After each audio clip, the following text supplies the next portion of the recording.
I have to begin, of course, by saying that our thoughts and those of Americans and people all around the world are with Nelson Mandela and his family and all of South Africans.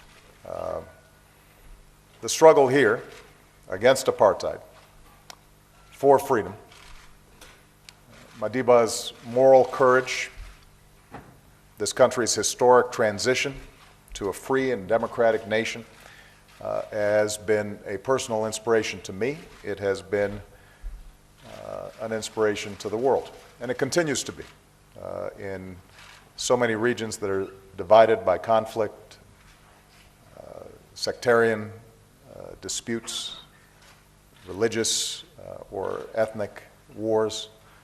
To see what happened in South Africa, the power of principle and people standing up for what's right, I think continues to shine as a beacon. And so the outpouring of love that we've seen in recent days shows that the triumph of Nelson Mandela and this nation speaks to something very deep in the human spirit, the yearning for justice and dignity that transcends boundaries of race and class and faith and country. That's what Nelson Mandela represents. That's what South Africa at its best can represent to the world. And that's what brings me back here on what will be a 2-day trip. The position of former President Mandela in terms of his health, he remains critical but stable. So nothing has changed so far. That's where the situation is.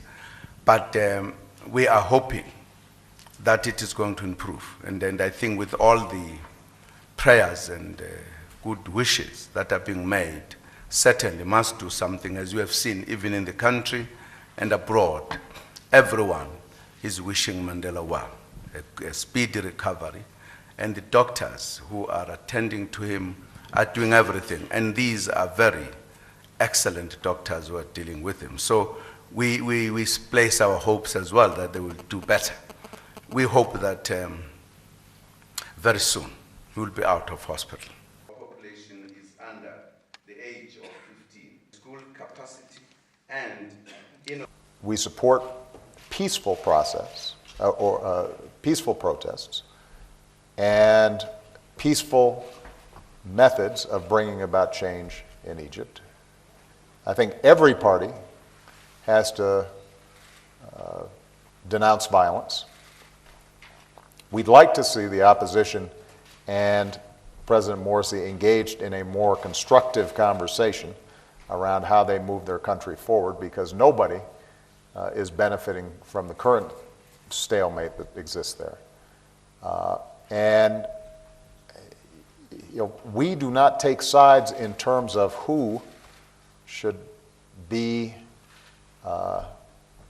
elected by the Egyptian people. We do take sides in terms of observing a process for democracy and rule of law, and that all the players there engage in the necessary tough compromises so that they can start focusing on the things that probably matter most to the ordinary Egyptian, which is jobs, energy costs, food costs, housing, schooling for their kids, creating economic opportunity. And Egypt, I think, for the last year and a half, 2 years, has had great difficulty focusing on those vital issues.